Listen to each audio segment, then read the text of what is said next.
Assalamualaikum warahmatullahi wabarakatuh. Alhamdulillahi rabbil alamin. Wa bihi nasta'in ala umuri dunya waddin. Asyhadu an la ilaha illallah wahdahu la syarika lah. Wa asyhadu anna Muhammadan abduhu wa rasuluhu wa habibuhu la nabiyya ba'da. First of all, let's thanks to Allah subhanahu wa ta'ala. The Lord has created human being, and the Lord His great universe, and we has been here because the creation Allah Subhanahu wa Ta'ala.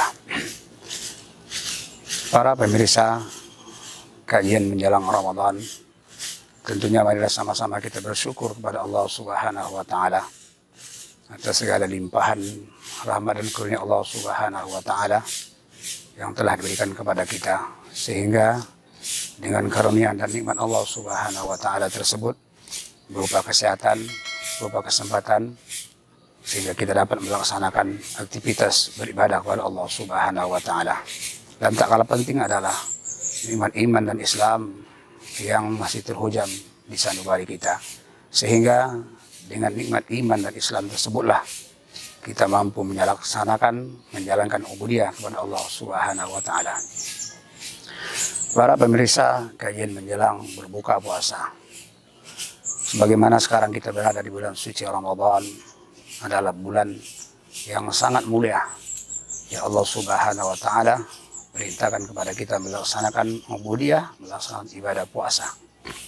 Oleh karena itu, hendaklah setiap orang yang beriman, kaum muslimin dan muslimat, mempunyai anggapan yang positif, anggapan yang baik, sangka kepada Allah Subhanahu wa Ta'ala, husnuzon, bahwasanya puasa ini bukanlah suatu beban, tetapi adalah suatu kewajiban yang Allah Subhanahu wa Ta'ala Maha mengetahui, dan Allah ingin menjadikan manusia menjadi makhluk yang perfect, makhluk yang sempurna.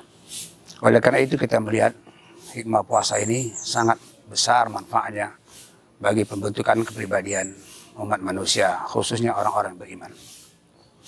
Yang salah satu di antara hikmah tersebut yaitu yang pertama, puasa ini adalah pembersihan jiwa atau tazkiyatun nafs.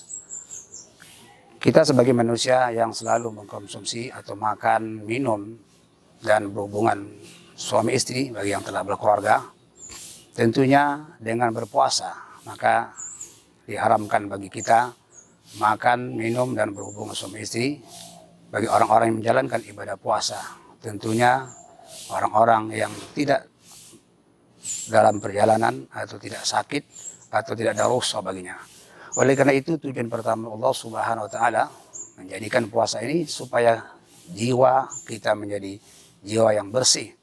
Nah, ketika seseorang mengkonsumsi, memakan makanan dari jam 8, katakanlah jam 8 atau dari terbit fajar hingga terbenam matahari, dalam keseharian kita memakan makanan, kita katakan 3 kali sehari, maka sesungguhnya perut kita atau yang kita makan tadi itu sesungguhnya akan berdampak positif dalam kegiatan kita sehari-hari, artinya menjadi tenaga bagi kita.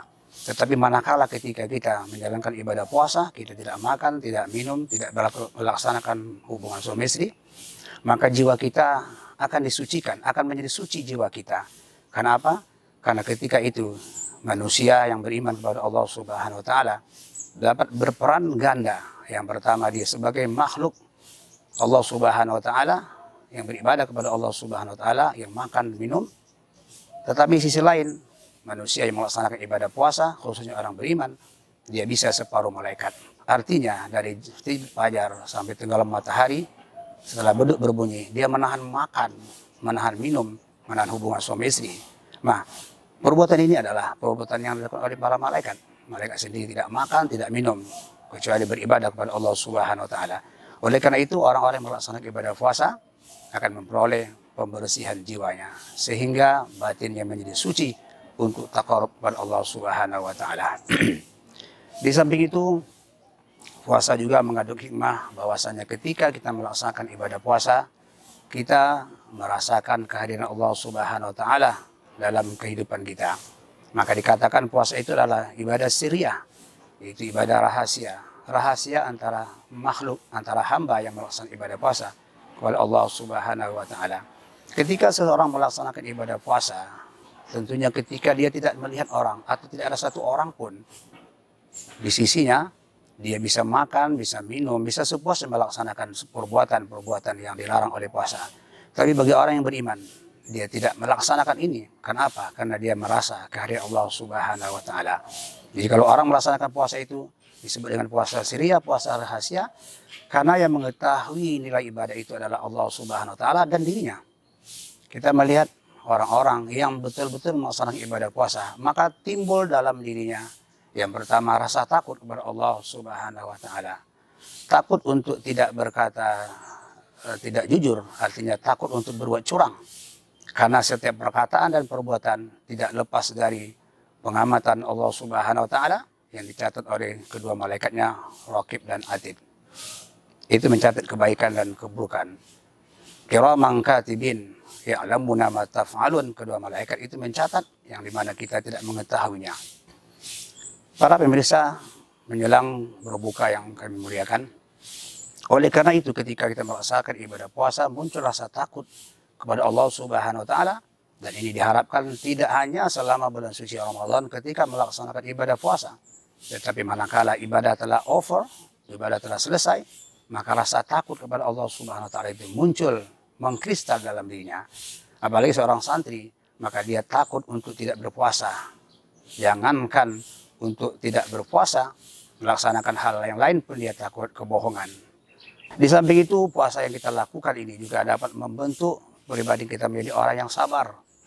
Manakala ketika kita melihat atau di depan hidangan kita, di meja makan kita, telah tersusun makanan-makanan yang akan kita konsumsi, yang akan kita santap menjelang berbuka puasa. Namun seseorang hamba tidak akan memakannya sebelum waktu berbuduk berbunyi, si hamba tidak memakannya. Kenapa? Karena si hamba lagi beribadah kepada Allah Subhanahu wa Ta'ala, dituntut untuk sabar dalam melaksanakan ibadah kepada Allah Subhanahu wa Ta'ala. Ada kalanya kesabaran itu juga dituntut ketika kita mendapat musibah, cobaan dari Allah Subhanahu wa Ta'ala, dan juga sabar ketika kita untuk tidak melaksanakan maksiat kepada Allah Subhanahu wa Ta'ala. Para pemirsa, menjelang berbuka puasa yang kami muliakan, oleh karena itu puasa yang kita laksanakan pada bulan suci Ramadan ini tentunya diharapkan tidak hanya sebagai tazkiyun nafs atau pensucian diri, atau yang kedua dapat memunculkan rasa takut kepada Allah Subhanahu wa Ta'ala, kemudian menimbulkan atau munculkan rasa sabar, dan juga puasa yang kita lakukan ini dapat membentuk pribadi muslim yang bertakwa kepada Allah Subhanahu wa Ta'ala. Karena ketika kita puasa, kita merasakan betapa orang-orang yang tidak makan dan tidak minum, yang berada di bawah garis kemiskinan, itu tidak hanya satu hari tidak makan, tidak minum, tapi mereka bahkan bisa berhari-hari, juga bahkan bisa berminggu-minggu tak makan. Oleh karena itu, betapa kita merasakan sakitnya tidak makan dan tidak minum, betapa sakitnya padahal makan ada di depan kita. Ini akan memunculkan kepribadian seorang muslim yang begitu merasakan sakitnya orang lain. Jadi ketika kita lihat orang dalam keadaan susah, maka timbul rasa simpati kita. Dan tidak hanya simpati, tapi juga berbuah dari simpati itu menjadi empati. Empati artinya kita tidak hanya mengatakan kasihan lihat si A yang tidak makan, tidak minum, tapi kita memberikan makanan dan minuman kepada si A, baik ketika sekarang sedang berpuasa atau nanti ketika Ramadan telah usai. Oleh karena itulah Rasul mengatakan bahwasanya orang yang memberikan perbukaan kepada orang yang melaksanakan ibadah puasa, maka dia akan memperoleh pahala orang yang berpuasa tadi, dan tidak dikurangi sedikit pun pahala orang yang berpuasa tadi. Oleh karena itu, sebagai seorang pribadi muslim yang beriman kepada Allah Subhanahu wa Ta'ala, di samping puasa yang tadi membentuk kepribadian yang dapat merasakan penderitaan orang lain, kesusahan orang lain, maka di samping itu puasa ini adalah untuk membentuk orang-orang yang bertakwa. Kita bisa bayangkan ketika tidak minum selama 8 jam menjelang berbuka puasa, atau 14 jam menjelang berbuka puasa, betapa kondisi fisikis kita, jiwa kita ketika itu dalam keadaan lemah. Tapi dalam keadaan lemah tersebutlah kita memiliki kekuatan batin bahwa kita bertuhankan kepada Allah Subhanahu wa taala dan percaya kepada Allah Subhanahu wa taala, dan kita mengimani bahwa pelaksanaan ini akan membentuk karakter kita menjadi orang-orang yang bertakwa. Oleh karena itu kita melihat Allah Subhanahu wa taala menurunkan ayat, mencantumkan dalam ayat Al-Qur'an, di Al-Qur'an kita dalam surah Al-Baqarah ayat 183, Allah mengatakan, ya ayyuhallazina amanu kutiba alaikumusiyam kama kutiba alal ladzina min qablikum la'allakum tattaqun. Wahai orang-orang yang beriman, diwajibkan kepada kamu melaksanakan ibadah puasa sebagaimana diwajibkan kepada orang-orang sebelum kamu, agar kamu menjadi orang yang bertakwa. Jadi umat-umat sebelum umat Muhammad SAW melaksanakan ibadah puasa, namun tidak disyariatkan seperti ibadah Ramadan yang kita lakukan.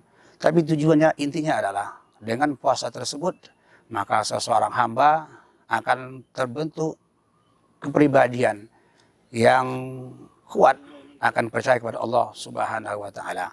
Oleh karena itulah tujuan akhir dari Ramadan ini, la'allakum tattaqun, untuk membentuk orang-orang yang takut kepada Allah Subhanahu wa taala. Takut untuk melaksanakan perbuatan yang tidak baik. Takut dia melaksanakan kebohongan, takut dia menipu orang, takut dia melaksanakan perbuatan maksiat. Karena ketika dia melaksanakan perbuatan maksiat, maka keimanan kepada Allah Subhanahu wa taala menjadi suatu jaminan atau garansi. Oleh karena itu, para pemirsa, menjelang berbuka puasa yang kami muliakan, dengan melaksanakan ibadah puasa ini akan terbentuklah kepribadian muslim yang tangguh. Apalagi kita melihat dewasa ini, seakan-akan tidak ada perbedaan muslim itu dengan kafir. Dan kita tidak mencampuri urusan mereka. Cuman kita melihat banyak di antara orang muslim yang masih belum menyadari betapa Allah Subhanahu wa taala ingin membentuk mereka menjadi orang-orang yang memiliki kepribadian yang tangguh, yang tahan uji. Karena kita akan menghadapi masa-masa sulit ke depan. Maka dengan berpuasa akan terbentuklah jiwa-jiwa yang patriot, artinya jiwa-jiwa yang siap menghadapi tantangan kehidupan zaman yang akan datang. Kita melihat ketika zaman Rasulullah SAW, bahkan banyak peperangan itu terjadi pada bulan suci Ramadan. Namun para sahabat tetap berpuasa, tetap melaksanakan ibadah puasa, walaupun mereka terkadang ada yang gugur, ada yang meninggal dunia menghadap Allah Subhanahu wa taala, tapi kondisi mereka tetap dalam keadaan berpuasa. Ini menjadi sebuah pelajaran bagi kita betapa kepribadian yang telah terbentuk ketika Rasulullah SAW berada dalam periode Madinah, maka menjadikan mereka menjadi orang-orang yang handal, yang menghadapi segala bentuk kezaliman, menghadapi segala bentuk hinaan, cercaan, tapi mereka terus bersandar kepada Allah Subhanahu wa taala. Tidak mereka pikirkan apa yang harus dimakan nanti menjelang puasa. Bahkan tidak ada perbukaan untuk mereka yang spesial yang kita hadapi sekarang ini. Namun jiwa mereka telah terbentuk menjadi pribadi muslim yang tangguh, yang pada akhirnya yang dijadikan Allah Subhanahu wa taala la'allakum tattaqun. Maka kita melihat pada bulan Ramadan ini banyaklah diadakan kajian-kajian keislaman. Kemudian banyaklah dibicarakan tentang keutamaan amal ibadah. Oleh karena itu jangan kita lewatkan bahwa bulan suci Ramadan ini untuk meningkatkan amal ibadah. Di samping kita puasa pada siang harinya, shaum pada siang harinya, kemudian pada malamnya kita mendirikan qiyamul lail. Dan juga jangan lupa membaca ayat suci Al-Quran. Karena di samping puasa dan juga Quran nanti akan memberikan syafaat bagi orang-orang yang membacanya. Kata Rasulullah SAW, Iqra'ul Quran fa innahu ya'ti yaumil qiyamati syafi'an li ashabihi. Bacalah Al-Quran karena Al-Quran akan datang pada hari kiamat untuk memberikan syafaat kepada orang-orang yang membacanya. Di samping membaca Al-Quran dan membaca hadis Rasulullah SAW dan melaksanakan ibadah qiyamul lail lainnya seperti salat sunnah, maka pada siang hari kita selalu dekat kepada Allah Subhanahu wa taala melaksanakan ibadah puasa. Dan juga pada malam harinya kita mendekat diri kepada Allah Subhanahu wa taala untuk melaksanakan ibadah-ibadah yang lainnya.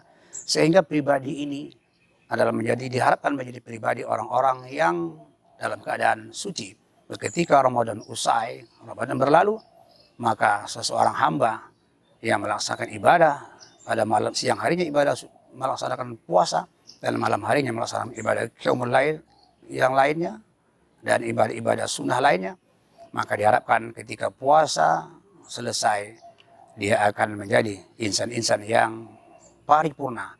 Itu insan-insan yang diharapkan mampu menghadapi segala bentuk kemaksiatan dan kezaliman. Dia tidak akan mudah tergoyah untuk melaksanakan ibadah-ibadah yang tidak disunnahkan Rasul, atau ibadah-ibadah yang tidak ada dasarnya, tidak ada landasannya, atau perbuatan-perbuatan maksiat lainnya. Karena apa? Karena Ramadan telah melatih dia, telah mendidik dia selama 30 hari. Dan Ramadan ini dengan kata lain adalah sebagai pesantren. Pesantren di mana mencetak seseorang selama 30 hari. Ketika seseorang belajar sebuah ilmu, katakanlah ilmu mekanik atau ilmu tentang montir, maka diharapkan ketika pada awal dia belajar montir ini dengan susah payah, tetapi ketika pada penghujungnya nanti dia akan menjadi seorang montir yang handal dan tangguh, yang bisa menjalankan atau mempraktikkan ilmu-ilmu yang didapatnya selama dia mempelajari montir tersebut, mempelajari keahlian bagi mesin tersebut. Nah, diharapkan juga setelah puasa puasa telah usai, maka seorang yang beriman kepada Allah Subhanahu wa taala akan memiliki sifat-sifat yang terpuji. Dan sifat-sifat inilah tergambar dalam setiap tingkah laku perbuatannya. Dan tidak hanya untuk dirinya sendiri, tetapi juga untuk lingkungan di mana dia berada. Pemirsa, kajian Ramadan menjelang berbuka puasa, barangkali demikianlah cara singkat ini. Mudah-mudahan ada manfaat bagi saya dan semua kita dalam upaya taqarrub ilallah, mendekatkan diri kepada Allah Subhanahu wa taala. I think that's all for this occasion, and I say thank you very much for watching this video, and I close by saying Assalamualaikum warahmatullahi wabarakatuh.